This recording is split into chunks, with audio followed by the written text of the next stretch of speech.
Anyone that knows about the Studio A24 knows that they take a really artistic style when it comes to thrillers and horror. Well, I have a feeling this one won't be any different. Just from watching the trailer, I can tell this one's going to have me wondering what's going on soon enough. This is 2021's Lamb. Spoiler alert, while I might give you my opinion on the film, that's no substitute for watching it yourself. Links to the film are in the description. As the winter blizzard blows over the frozen countryside, a radio tells us that it is in fact Christmas. One of the sheep walks out of the stall and collapses on the floor while it continues to pant heavily. Inside a nearby house, a Christmas choir can be heard over the radio. And we see Maria and Ingvar preparing dinner while a fierce creature breathes heavily outside the window. Later, we see a beautiful landscape as Ingvar goes to work in the barn that contains all of the sheep. Out in the field, Maria's driving the tractor, and it's clear that the two of them are very diligent with their work of maintaining the farm. If it isn't clear from the long clips of them doing everyday chores, here's something that might convince you more. I know this is probably normal routine for a sheep farm, but I really wasn't expecting that in a movie that hasn't had any talking aside from a quick Merry Christmas on the radio. Sure enough, they deliver a second one, and we watch as the mother licks the afterbirth from the lambs. Then we just cut to the couple eating potatoes inside, naturally. While at the table, Ingvar casually brings up that scientists think they can travel in time, and it becomes clear that Maria is haunted by something in her past.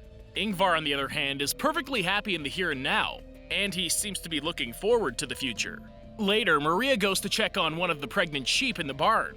Then she goes back to the house to switch with Ingvar. Once she lies down, Ingvar goes to check on the sheep, and the day continues as it usually does. Honestly, the first 15 minutes so far are about what I would expect a normal sheep farm in Iceland would be. I have no idea what it's like in Iceland, but I can imagine that neighbors aren't really super close, and this is it. If you're wondering what it's like to be a sheep farmer in Iceland, you could either watch National Geographic or the first 15 minutes of this movie. Things start to take a turn after they give birth to another lamb. After exchanging concerned glances, Maria takes the lamb inside the house and she lets it sleep in the basin. As Maria strokes its cheek while it sleeps, Ingvar prepares a baby bottle for it, and the lamb drinks it like it hasn't had a drop of food since it was born. That night, Maria sits awake on the edge of the bed while she watches the lamb sleep peacefully. The next day, Ingvar pulls out a baby crib from the barn, and Maria looks through the bedroom window to see the lamb sleeping like a baby in the crib. As the day goes on, Maria finds her way to the bedroom, where she holds the lamb while she hums a sweet lullaby to it. When Ingvar sees what she's doing, he simply leaves her to her devices and goes outside to work on the farm. While Ingvar drives the tractor, he begins to cry, and it starts to become more clear that this lamb might be the answer to whatever prayers the couple had of a happy life. The next morning, Maria wakes up to a nice surprise.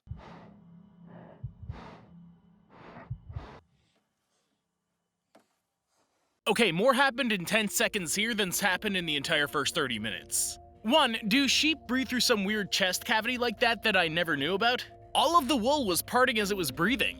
2. What the hell was that spindly thing in the crib? Maria obviously sees what's in there and she just smiles at it before closing her eyes again, like it's all an amusing dream. That is unintentional nightmare fuel. The next day, Ingvar's in the barn working on the tractor, and Maria's out hanging up the laundry. Soon, she hears the bleating of a stray sheep, and she goes around the house to find the lamb's mother calling to the lamb from outside the window. The lamb watches as the couple shoos the sheep back to the barn, and that night, the couple holds the lamb while they watch TV. After some time, Maria goes to work in the field, and Ingvar stays behind to watch the lamb. He tucks the lamb in a sheet and lies it down on the couch. Soon, the bleating of the mother's sheep can be heard from outside the window again. But when Ingvar goes to the barn to do some woodworking, he leaves the door to the house wide open.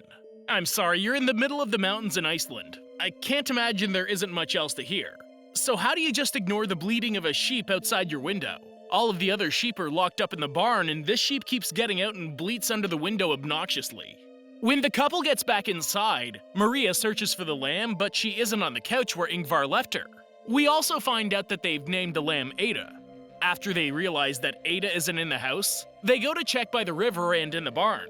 Eventually, they meet up and neither of them have found any trace of Ada. But soon, they hear a deep bleat come from the field. They find Ada with another large sheep, and they cover Ada to go back to the house. Excuse me, what? I'm going to need a good, firm explanation as to what caused this. Also, how they're so calm about this lamb being born this way. Is this normal in Iceland? When they get Ada back to the house, they lie her down in the bed and tuck her in to sleep. They're still acting like this is common. Is it symbolism? Is it just how they view the lamb? If it starts talking here in a bit, I'll believe it's real or they have some really crazy drugs in Iceland. At the start of chapter 2, Ingvar's herding the sheep while Maria makes a wreath of flowers to put on top of Ada. Ada's also in full clothing now, jacket and all. Apparently they have clothes for man-lamb babies handy. Down the road, some people pull over to take a man out of the trunk of their car before driving off. That's it, they just drop him off in the middle of nowhere. Back at the house, the happy couple lies down to go to bed, but not before shooting a smile over to Ada in her crib. Meanwhile, the abandoned man treks across the open hillside, and we see Ada's mother bleeding out for anyone to hear. Maria has a nightmare that involves all of her sheep, but she's woken up by the bleating of sheep outside and the light pitter-patter of rain. She decides to get up and she looks out the kitchen window to find the sheep sitting outside.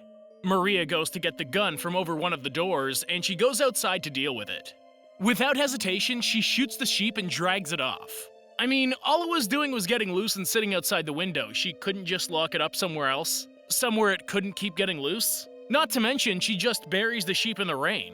That's perfectly fine meat. Considering they are sheep farmers, I figured she would have come up with something more useful than just burying it in the backyard.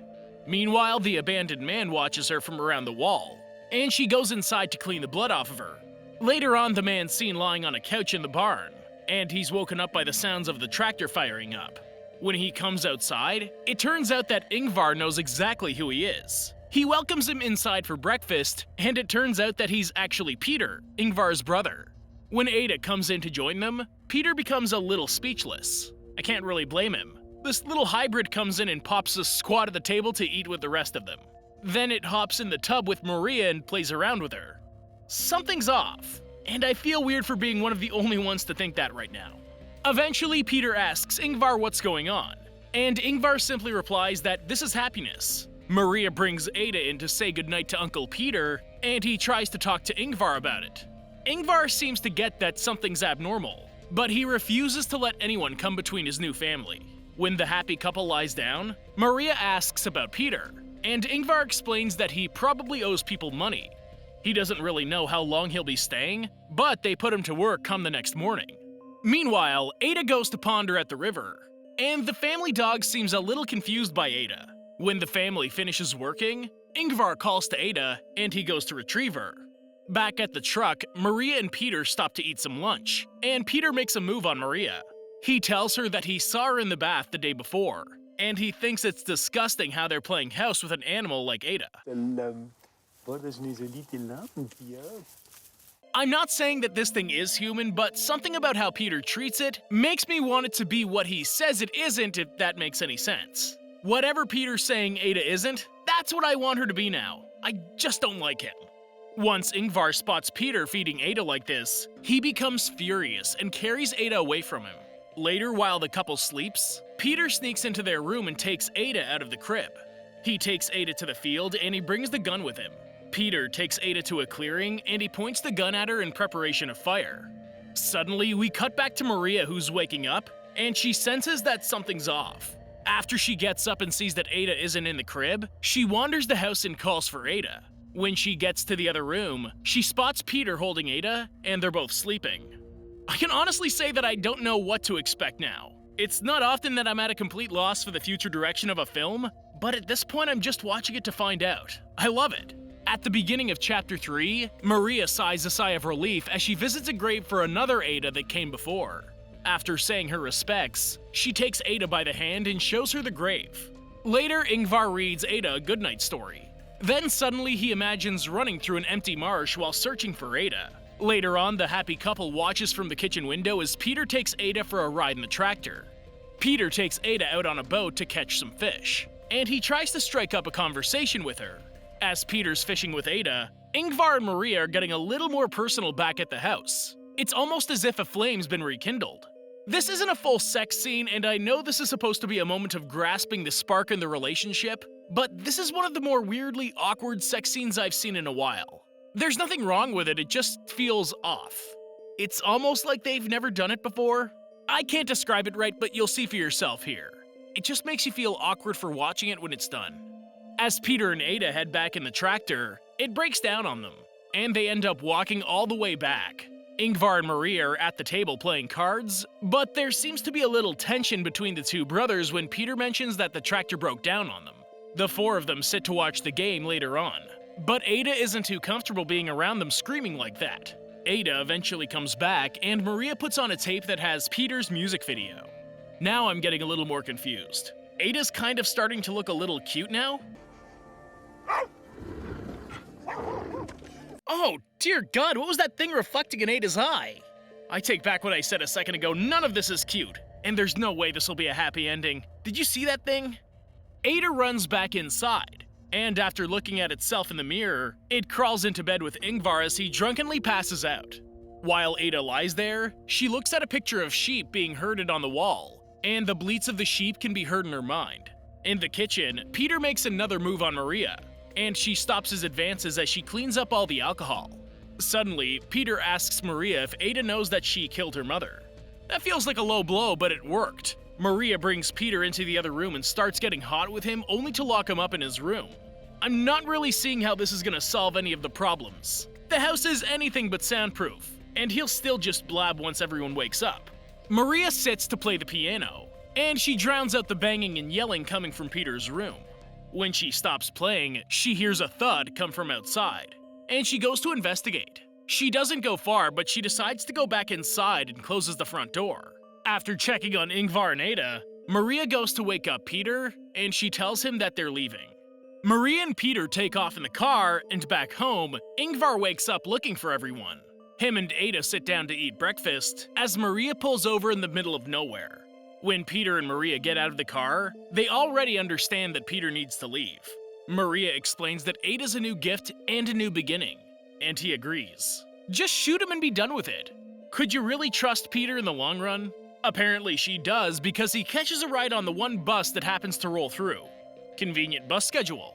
Back with Ingvar and Ada, they walk to the tractor to try and fix it, and Ingvar gives Ada instructions on how to get back home from wherever she might end up. After Ingvar tries the tractor, he decides that they should go check the fishing nets. Maria, on the other hand, has made her way back to the farm, and she goes inside to try and find everyone. When she realizes that the house is empty, she comes back outside and hears a gunshot in the distance. So Ingvar's been shot in the neck by this thing? I'm not too comfortable watching this thing walk around on its hind legs. Maria makes her way to Ingvar, but the beast goes to take Ada before she gets there. It takes Ada by the hand and walks her away. Soon, Maria finds Ingvar lying in the field, and she tries to figure out what happened. Ingvar dies in her arms, and she never gets an explanation on what happened or where Ada's disappeared to. As she looks around the hillside, she thinks she senses something, but there's nothing in sight. As she stands in the field, she takes a deep sigh, and the credits roll. Okay, so I love this movie. Obviously, there isn't a clear explanation at the end. What kind of A24 film would this be if it spelled everything out for you? But it's definitely an intriguing film. Give it a shot. Thank you for watching, and I hope you enjoyed the video. Don't forget to like and subscribe for more like this one.